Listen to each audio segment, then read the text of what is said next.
ইস সোনা, ইয়েতে কিস করো না প্লিজ। আপনার যেখানে সেখানে আদর চাই, তাহলে এখানে কেন দিব না? এখানে আদর দিলে সমস্যা হবে তো। তাতে আমার কিছু যায় আসে না। আমি আপনাকে ভালোবাসি, ব্যাস, আমার আদর করতেই হবে। দুষ্টু প্লিজ এমন করে না, আমি তো নিজেকে কন্ট্রোল করে রাখতে পারবো না, বলো। তাতে আমার কিছু যায় আসে না। আমার এখন আদর আদর পাচ্ছে, আমি করব, ব্যাস। করবে করো, কিন্তু কিস করো না প্লিজ। দুর্বল, আপনার কাছে আসলেও দোষ, না আসলেও দোষ। আপনাকে আদর করলেও দোষ, না করলেও দোষ। আমি কোন গ্রহের প্রাণী বলেন তো, যার জন্য আপনাকে বিয়ে করতে গেছিলাম? তুমি এমন করে বলতেছো কেন? আমি কি তোমাকে বাধা দিয়েছি বলো? আমি তো তোমাকে ভালোবাসি, তুমি এমন করে রাগ দেখাইতেছো কেন? আমি কি তোমাকে কখনো বারণ করি বলো এরকম আদর করতে? তুমি কাছে আসলে এরকম করে কাছে টেনে নিয়ে এইসব উল্টাপাল্টা কাজ করতে শুরু করে দাও। আসলে কি বলেন তো, আপনাকে বিয়ে করাটাই আমার ভুল ছিল, না হলে আমাকে এসব কথা আজকে শুনতে হতো না। আপনাকে যতই ভালোবাসাটা বোঝানোর চেষ্টা করি, আর আপনি কি না আমার ভালোবাসাটাকে এরকম করে দুষ্টমি আর ফাজলামিতে রূপান্তর করে দেন। আমি কি করেছি এমন বলেন তো, যার জন্য আপনি আমাকে এমন করে ইগনোর করেন সব সময়? আরে বাবা, তোমাকে ইগনোর কোথায় করলাম? তোমাকে তো আমি আদর করতেই বলছি, তাই না? এমন না যে তোমাকে বারণ করতেছি তুমি আদর করো না, কিন্তু তুমি এমন করে ইয়ে করো যার জন্য নিজেকে আটকে রাখতে পারি না। তুমি সেটা বুঝতে পারো না, তোমাকে আর কত বুঝিয়ে দিতে হবে বলো সোনা। শুনেন, আমাকে আর কিছু বোঝাতে হবে না, আমি সবটা বুঝে গেছি। আপনাকে কাছে যখনই তখনই আপনার এরকম অস্বস্তি ফিল হয়, তাই না? এরকম ভালোবাসার অস্বস্তিটা আপনার বেড়ে যায়। আপনাকে আর কথা বুঝিয়ে দিতে হবে বলেন যে এই ভালোবাসাটা আপনি যেটা চাইছেন না, অন্য কেউ সেটা পাওয়ার জন্য ব্যাকুল হয়ে আছে। অন্য কেউ পাওয়ার জন্য ব্যাকুল হয়ে আছে মানে তুমি কি বলতে চাইছো? আমি কি তোমাকে একটাবারও বলেছি?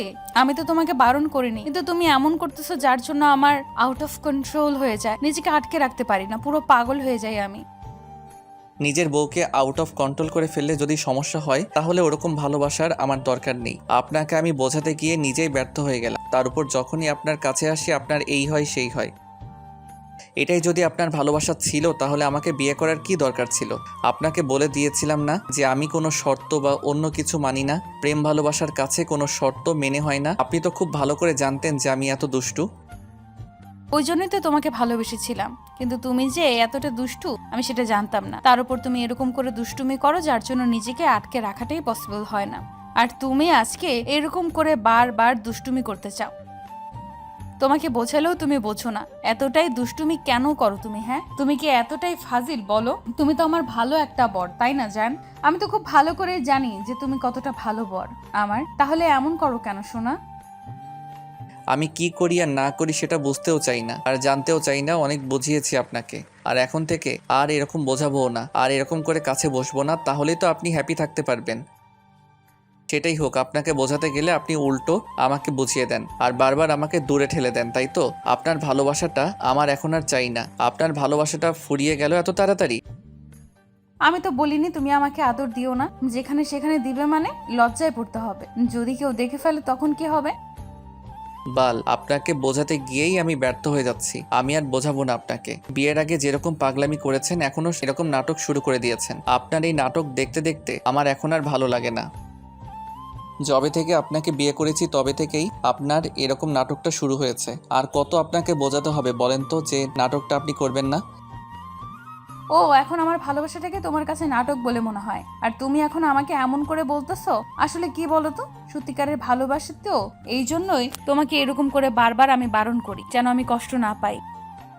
তোমার বাবুনিটা কষ্ট পেলে তোমারও খারাপ লাগে, তাই না বলো? তাহলে তুমি সেটা বুঝতে পারো না? তোমাকে আর কতটা বুঝিয়ে দিতে হবে? তুমি খালি আমাকে এমন করে কষ্ট দাও। তোমার বান্ধবীর বড় বোন ছিলাম, আর তোমাকে ভালোবাসি সেটা প্রকাশ করেছিলাম, তো ওই জন্যই তুমি আমাকে এমন করে ইগনোর করতেছো, তাই না? আসলে কি বলতো, ভালোবাসাটা যে এরকম আমি জানতাম না, তাহলে তোমাকে কখনোই ভালোবাসতাম না। রুহির কথাতে ঈশানের প্রচণ্ড পরিমাণে রাগ হয়ে গেল। ও আর দেরি না করে উঠে দাঁড়ালো। তারপর শার্টের বোতামগুলো লাগিয়ে যখনই বিছানা ছেড়ে উঠতে যাবে, তখনই রুহি ঈশানের একটা হাত ধরলো। ঈশান হাতটা ছাড়িয়ে নিয়ে বলতে লাগলো, আপনি না বুঝতে পারেন না ভালোবাসাটা কেমন হয়, তার উপর আমি না উল্টাপাল্টা কাজ করি, তাহলে এখন আসছেন কেন? আর টাচ করবেন না আমাকে, দরকার নেই আপনার এরকম ভালোবাসার। আজকের পর থেকে না আমি আপনাকে ভালোবাসবো, না নিজের কাছে টেনে নিব। পাগলামি করেছিলেন বলেই বিয়েটা করেছিলাম। জানতাম না যে সিনিয়র মেয়েদেরকে বিয়ে করলে এরকম শাস্তি ভোগ করতে হয়। আর যখনই কাছে আসি এরকম নাক সিটকে দূরে সরে যান। ভালোবাসাটা এখন বুঝি পুরনো হয়ে গেছে, তাই না? এখন আমার স্পর্শগুলো পূর্ণ হয়ে গেছে, ভালো লাগে না, তাই তো? বুঝতে পেরেছি। তো অন্য কাউকে চাই এখন। ঈশান, কি সব উল্টাপাল্টা কথা বলতেছো? তুমি খুব ভালো করে জানো আমি তোমাকে কতটা ভালোবাসি, তাহলে তুমি এইসব বাজে বাজে কথা কেন বলতেছো? তুমি প্লিজ এরকম কিছু বলো না। আর তুমি তো জানো আমি তোমাকে কত বেশি ভালোবাসি, তাই না? তাহলে তুমি এইসব কি বলতেছো? প্লিজ এগুলো বলে আমার মনটা খারাপ করে দিও না, এমন কিছু করো না তাতে আমি রেগে গিয়ে সিন ক্রিয়েট করি।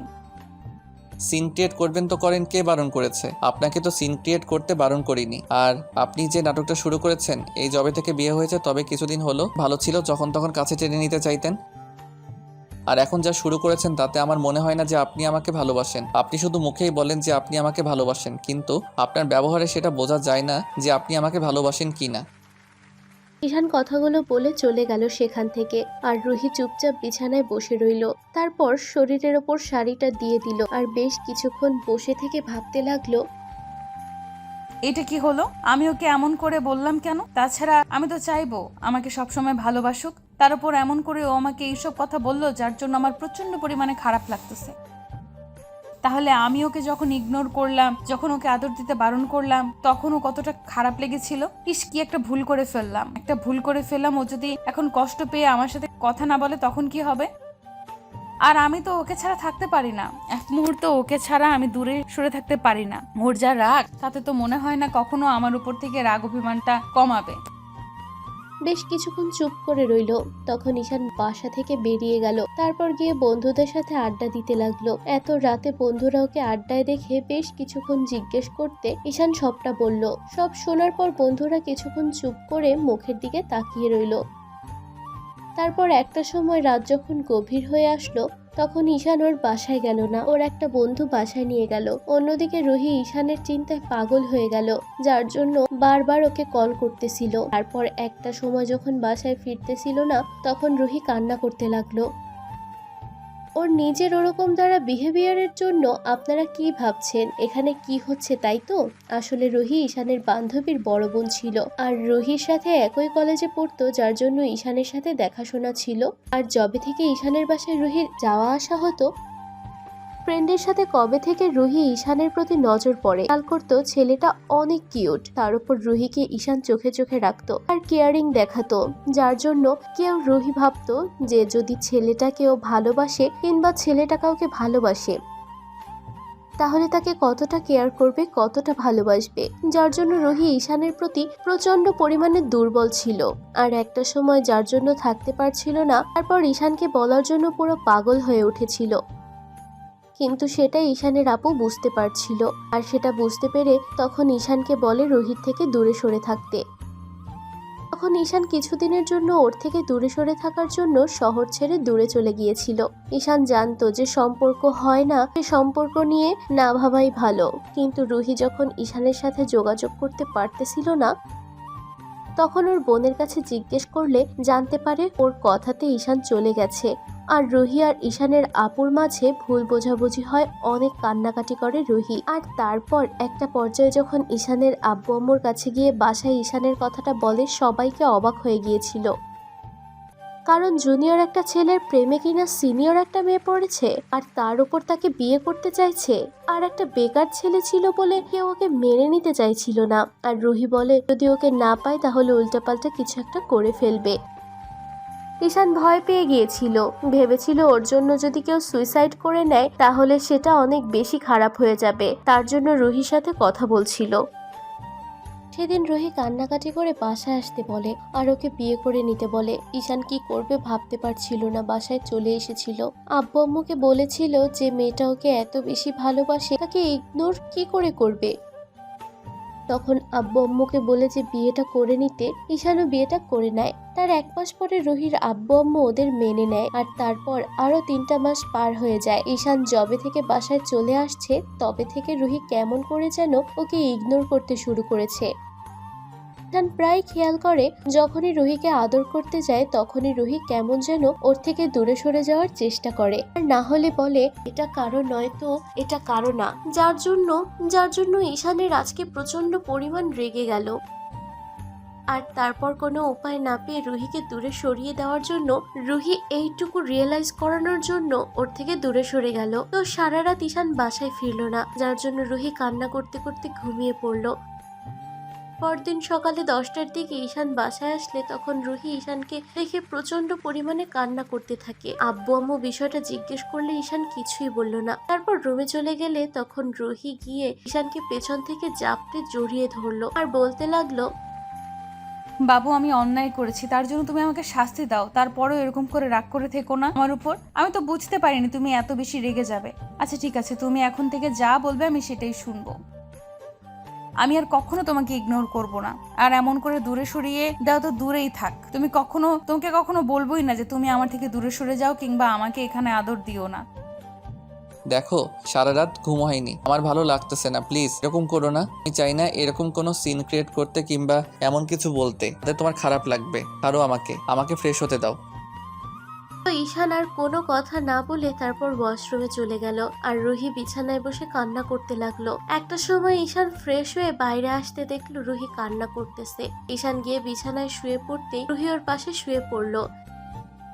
তারপর ওর বুকে মাথা রেখে ওকে জড়িয়ে ধরলো, কোনো কথা বললো না। ওকে ছাড়িয়ে নিয়ে উল্টো পাশ ফিরে ঝুলো। তখন রুহি বলতে লাগলো, তোমাকে কষ্ট দিয়ে সারা রাত আমিও ঘুমাতে পারি, তুমি সেটা বুঝতে পারতেছো না? তারপরও আমাকে এমন করে ইগনোর করো না প্লিজ। তুমি তো জানো আমি তোমাকে কতটা ভালোবাসি আর কতটা কাছে পেতে চাই। তারপরও এরকম কিছু করো না যে যাতে আমি কষ্ট পাই, প্লিজ। কষ্টটা শুধু তোমার একারই আছে, আমার নেই? আমি তো মানুষ না, আমার কোনো অনুভূতি নেই? যখনই তোমার কাছে আসি তখনই তো নিজের চাহিদার জন্য আসি, তাই না? আমি তো চাহিদা মেটানোর জন্য তোমাকে বিয়েটা করেছি। আর অনুভূতি বা থাকবে কি করে? ভালোবাসাটা তো কোনো অনুভূতি দিয়ে হয় না। তুমি একাই শুধু আমাকে ভালোবাসো, একাই শুধু কষ্ট পাও, তাই তো? বাবু আমি কথাগুলো এমন করে বলতে চাইনি, প্লিজ তুমি এমন করে রাগ করে থেকো না। তাছাড়া তুমি তো খুব ভালো করেই জানো আমি তোমাকে কতটা ভালোবাসি। আমার সুরসুরি লাগতেছিল, ওই জন্যই তোমাকে এমন করে দূরে সরিয়ে দিয়েছিলাম আর এমন করে কথাগুলো বলেছিলাম, কিন্তু বুঝতে পারিনি যে তুমি এমন করে রেগে যাবে আর এরকম করে আমাকে দূরে সরিয়ে দিবে। প্লিজ তুমি এমন করে রাগ করে থেকো না। রাগ অভিমান যদি থাকতো তাহলে তোমার মতো একটা জেদি মেয়েকে বিয়ে করার মতো কোনো ইচ্ছাই আমার থাকতো না। তাই প্লিজ আমাকে ডিস্টার্ব করো না। আমি চাই না তোমার সাথে কোনো সিন ক্রিয়েট করতে, এমন কোনো কথা বলতে তাতে তুমি অন্তত কষ্ট পাও। ঈশানের এরকম ধারা কথা শুনে রুহি ওকে জড়িয়ে ধরলো আর আবারও ফুপিয়ে কান্না করে উঠলো। আধা ঘন্টা যাবৎ যখন রুহি কান্না করতেছিল তখন ঈশান আর কোনো উপায় না পেয়ে ওকে বুকের সাথে জড়িয়ে ধরলো। ঈশানের চোখে পানি চলে আসছে, কারণ পাগলিটাও সহ্য করতে পারে না। তাই রুহি বলতে লাগলো, কি হলো, তুমি কান্না করতেছো কেন? তুমি কান্না করতেছো ওই জন্য? আমি তো তোমাকে কষ্ট দিয়ে ফেলেছি, ওই জন্যই কান্না। আমার জন্যই যে তুমি কষ্ট পেয়েছো ওই জন্য খারাপ লাগতেছে। প্লিজ কান্না করো না জান। রুহি আবার কান্নার মাঝেও একটা হাসি দিল। তারপর আবার হুটহাট করে ঈশান ওকে জড়িয়ে ধরে ওর মাথায় হাত বুলাতে লাগলো। ভালো থাক ভালোবাসা। আমাদের দেয়া গল্পটি যদি আপনাদের ভালো লেগে থাকে তাহলে একটি লাইক করুন।